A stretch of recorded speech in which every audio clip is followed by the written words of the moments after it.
Carnation 2026 സമാപിച്ചു. Kannur government polytechnic college തോട്ടടയിൽ June 24 മുതൽ 27 വരെ നടന്ന സംസ്ഥാനതല ഇന്റർപോളി കലോത്സവം കാർണേഷൻ 2026 സമാപിച്ചു. സംസ്ഥാനത്തെ വിവിധ പോളിടെക്നിക്കുകളിൽ നിന്നായി 2000-ലധികം വിദ്യാർത്ഥികൾ പങ്കെടുത്തു.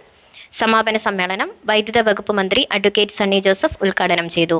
സാങ്കേതിക വിദ്യാഭ്യാസ വകുപ്പ് ഡയറക്ടർ ഡോക്ടർ പി ജയപ്രകാശ് അധ്യക്ഷനായി. Edakkad block panchayat president KV Biju, സാങ്കേതിക വിദ്യാഭ്യാസ വകുപ്പ് deputy director general Manjusha TT, പ്രിൻസിപ്പൽമാരായ doctor Asha Sukumaran, Swarna C, doctor Manju CC, Kannur university union chairman Nandaj Babu, സംഘടനാ സമിതി vice chairman Akhila TP, programme committee convener Adarsh TP എന്നിവർ ആശംസകൾ അറിയിച്ചു സംസാരിച്ചു. Interpoly union chairman Abhilash KU സ്വാഗതവും സംഘടനാ സമിതി കൺവീനർ ജോയൽ തോമസ് നന്ദിയും. അധ്യാപകരിൽ നിന്നും വിദ്യാർത്ഥികളിൽ നിന്നും ചോദിച്ച് മനസ്സിലാക്കാൻ വേണ്ടി സാധിക്കും. ആയിരക്കണക്കിന് കുട്ടികളാണ് അവരുടെ കലാവാസനകളിൽ മത്സരാധിഷ്ഠിതമായിട്ട് ഇവിടെ മാറ്റുരച്ചത്. വിവിധ പോളിടെക്നിക്കുകളിൽ നടന്ന വാശിയേറിയ മത്സരങ്ങളിൽ വിജയികളായിട്ടുള്ളവരാണ് ഇങ്ങോട്ട് പങ്കാളികളായിട്ട് ഇതിൽ മത്സരാർത്ഥികളായിട്ട് കടന്നു വന്നിട്ടുള്ളത്. പോളിടെക്നിക്കുകളിൽ പഠിക്കുന്ന മുഴുവൻ കുട്ടികൾക്കും, ഈ മത്സരത്തിൽ പങ്കെടുത്ത മുഴുവൻ കുട്ടികൾക്കും ഞാൻ ആദ്യമേ തന്നെ അഭിനന്ദനങ്ങളും ആശംസകളും അറിയിക്കുകയാണ്. കാരണം നിങ്ങളുടെ സ്ഥാപനങ്ങളിൽ നടന്ന, വിവിധ പോളിടെക്നിക്കുകളിൽ നടന്ന മത്സരങ്ങളിൽ വിജയികളായി യോഗ്യത, അർഹത തെളിയിച്ചുകൊണ്ടാണ് ഇങ്ങോട്ട് കടന്നു വന്നത്.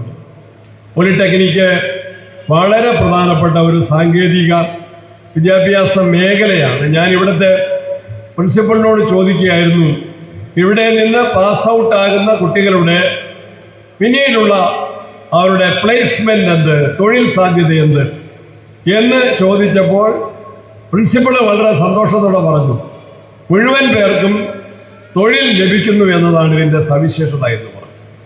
വിദ്യാഭ്യാസത്തിൻ്റെ ലക്ഷ്യം നമുക്കെല്ലാവർക്കും അറിയാം, അറിവ് സമ്പാദനമാണ്. വിവിധ വിഷയങ്ങളെക്കുറിച്ചുള്ള അറിവ് സമ്പാദനമാണ് വിദ്യാഭ്യാസത്തിൻ്റെ പ്രധാനപ്പെട്ട ലക്ഷ്യമെങ്കിൽ അവിടെ അത് ഒതുങ്ങുന്നില്ല. വ്യക്തിത്വ വികസനവും സ്വഭാവ രൂപവൽക്കരണവും അത് ഏറ്റവും പ്രധാനപ്പെട്ട കാര്യങ്ങൾ തന്നെയാണ് ഇന്ന്. എന്നാൽ അതോടൊപ്പം എല്ലാവരും അംഗീകരിക്കുന്ന ഒരു യാഥാർത്ഥ്യമാണ്, പഠിച്ചാൽ ഒരു തൊഴിൽ സമ്പാദനം വളരെ പ്രധാനപ്പെട്ടതാണ്. ഞങ്ങളൊക്കെ കോളേജുകളിൽ പഠിക്കുന്ന കാലത്തെ എല്ലാ വിദ്യാർത്ഥി സംഘടനകളും ഉയർത്തിയ ഒരു മുദ്രാവാക്യം തന്നെയായിരുന്നു വിദ്യാഭ്യാസം തൊഴിൽ അധിഷ്ഠിതമാക്കണം എന്ന മുദ്രാവാക്യം. കുറേയൊക്കെ അത് പ്രാവർത്തിക തലത്തിൽ കൊണ്ടുവരാൻ സാധിച്ചു. ജോലി ചെയ്യാനുള്ള പ്രാപ്തി, യോഗ്യത, അത് വളരെ പ്രധാനപ്പെട്ട ഒരു കാര്യം തന്നെയാണ്. എംപ്ലോയ്മെന്റ് എക്സ്ചേഞ്ചുകൾ, അതിൻ്റെ പേര് തന്നെ ഗവൺമെൻറ് മാറ്റിക്കൊണ്ട് എംപ്ലോയബിലിറ്റി സെൻറ്റേഴ്സ് എന്നാക്കി മാറ്റി. തൊഴിൽ അന്വേഷകനായി നമ്മൾ മാറുന്നതിന് ഒപ്പം തന്നെ അതിനേക്കാൾ ഉപരിയായിട്ട് ചിന്തിക്കേണ്ടത് തൊഴിൽ ചെയ്യാനുള്ള കപ്പാസിറ്റി ആർജിക്കുക എന്നത് വളരെ പ്രധാനപ്പെട്ട ഒരു കാര്യമാണ്. അവിടെയാണ് ഈ പോളിടെക്നിക്കുകൾ വിവിധ വിഷയങ്ങളിൽ നിങ്ങൾക്ക് വൈദഗ്ധ്യം നേടിത്തരുന്നു, എംപ്ലോയബിലിറ്റി സൃഷ്ടിക്കുന്നു എന്ന് വളരെ പ്രധാനപ്പെട്ട ഒരു കാര്യം തന്നെയാണ്. കണ്ണൂർ ജില്ലയിൽ വളരെ വർഷങ്ങൾക്ക് ശേഷമാണ് ഇതുപോലൊരു കലോത്സവ മാമാങ്കം നമ്മൾ കൊണ്ടാടുന്നത്.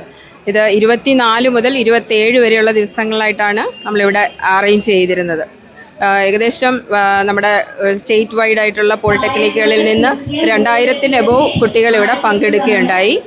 കുട്ടികൾക്ക് വേണ്ടുന്ന എല്ലാ അക്കോമഡേഷൻ ആകട്ടെ, ഫുഡിൻ്റെ കാര്യങ്ങളാകട്ടെ, എല്ലാം വളരെ കൃത്യതയോടെ നമ്മൾ നിർവഹിച്ചിട്ടുണ്ട് എന്നാണ് നമ്മുടെ ഒരു വിശ്വാസം. അതിന് നമ്മളെ സഹായിക്കാനായിട്ട് നമ്മുടെ സംഘാടക സമിതി വളരെ നല്ല രീതിയിൽ പ്രവർത്തിച്ചിട്ടുണ്ട്. ഒപ്പം ഈ കണ്ണൂർ പോളിയിലെ എല്ലാ സ്റ്റാഫും, അധ്യാപകർ, അനധ്യാപകർ, കുട്ടികളെല്ലാം ഇതിൽ വളരെ ആക്റ്റീവായിട്ട് തന്നെ പങ്കെടുത്തു. ഇത്രയും നല്ലൊരു പരിപാടി അറേഞ്ച് ചെയ്യാൻ നമുക്ക് സാധിച്ചതിൽ വളരെ സന്തോഷമുണ്ട്. പ്രധാനമായും ഈ ലാസ്റ്റ് ഡേയിൽ നമ്മുടെ മന്ത്രി അഡ്വക്കേറ്റ് സണ്ണി ജോസഫ് സാറിൻ്റെ പ്രസൻസ് വളരെ വലുതായിരുന്നു. അപ്പം ഈ പ്രകാരമുള്ളൊരു കലോത്സവം കുട്ടികൾക്ക് വളരെ അവരുടെ എല്ലാ സന്തോഷത്തിനും സന്തോഷ നിമിഷങ്ങൾക്കും ഇങ്ങനെയൊരു അവസരം ഉണ്ടാക്കിയതിൽ ഈ കണ്ണൂർ പോളിയുടെ പ്രിൻസിപ്പാൾ എന്ന നിലയിൽ എനിക്ക് വളരെ സന്തോഷമുണ്ട്, അഭിമാനമുണ്ട്.